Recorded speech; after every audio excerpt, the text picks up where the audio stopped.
Hello, so since you're through drafting your pattern for the lady's blouse, we will now proceed in preparing and cutting the material for the lady's blouse. Of course, you need your fabric, okay, your patterns, no, the front and the back pattern.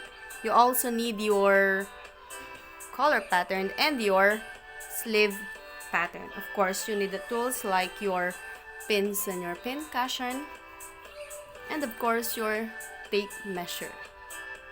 So let's get ready in layouting the pattern for the lady's blouse.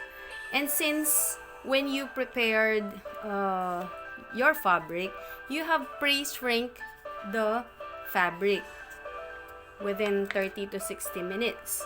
So make sure that you have straightened also the end of the fabrics, and you have stretched the grains as well as pressed the fabric before you lay out the pattern. So how are we going to lay out the pattern pieces on the fabric?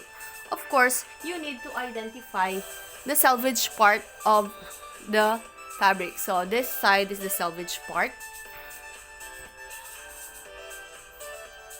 Okay, so that is the selvage. So that is the raw edge part of your fabric, and also the center fold is this way. So how are we going to lay out the pattern pieces?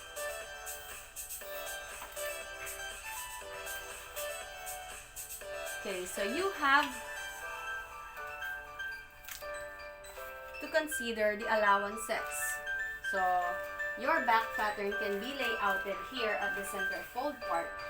If it doesn't have a back seam, you can place it on the center fold part. If the front opening is here, you will make some allowances like 2.5 to 3 inches from the selvage for the interfacing of the front, for the front opening. So you will put the front body's pattern on the selvage part since we have the front opening. So you have to consider that before layouting the pattern. So in layouting the pattern, you have to consider also that you are layouting on the wrong side of the fabric. And make sure that it is folded on a lengthwise center fold. So again, you have to consider also the allowances when you lay out. So you start with the larger pieces first, like the bodies, and then you can practice layouting so that you can see if all the patterns will fit on the fabric. So this is an example of a pattern layout for the blouse with the collar and sleeve. So again, since it is on the front opening, we need to consider the 2.5 to 3 inches for the interfacing and the opening of the front. And of course, we need to pin and apply proper pinning, okay, of the pattern pieces on the fabric. You have to measure before you pin and make sure that the pattern is flat.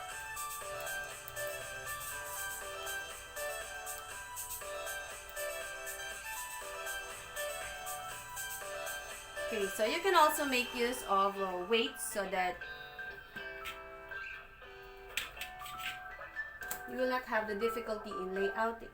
So you need to pin, okay, the corners, and then for the back pattern, okay, you have to consider the allowances here.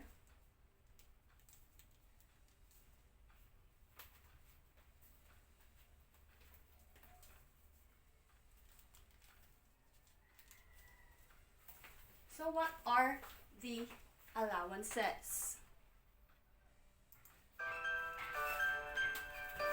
For the allowances, on your neckline, you need to measure 3/8 inch. So which is the neckline part.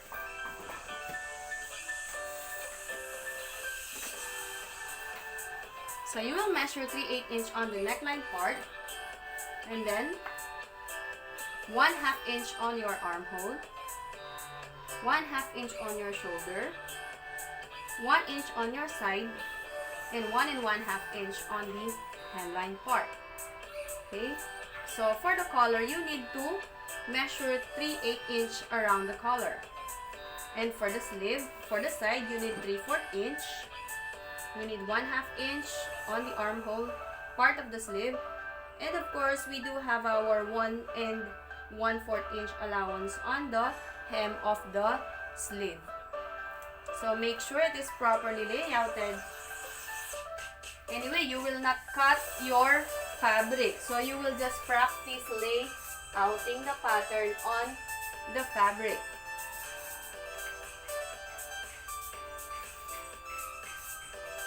So this is how you lay out your pattern pieces on your fabric. Again, you need to lay out on the wrong side of the fabric, folded lengthwise center fold. It should be lengthwise center fold, just like what we used here. And the pattern should be pinned properly, and you need to start layouting on the larger pieces first and then on the smaller part so that you can maximize the use of your fabric. So again, for the neckline is 3/8 inch. You will measure around the neckline and mark it using a tailor's chalk. And then on the shoulder, you need to measure 1/2 inch and mark 1/2 also on the armhole, 1 inch on the side, and 1 and 1/2 for your hem allowance. That is for the blouse. That has the same measurement on the back.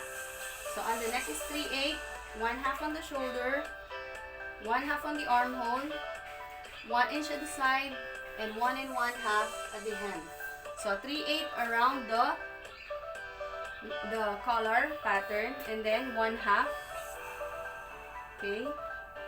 3/4 inch on the side of the sleeve, and of course 1 and 1/4 on the hem of the sleeve. So this is how we lay out the pattern pieces for blouse on a 60 inch width fabric. So always remember to consider the selvage, the raw edge, and the center fold. So how do we lay out the back part? So that is the back part of your pattern. So you have to consider the fabric fold, which is the lengthwise center fold again, and you need to mark on the wrong side of the fabric. So that is how we lay out. Thank you for watching.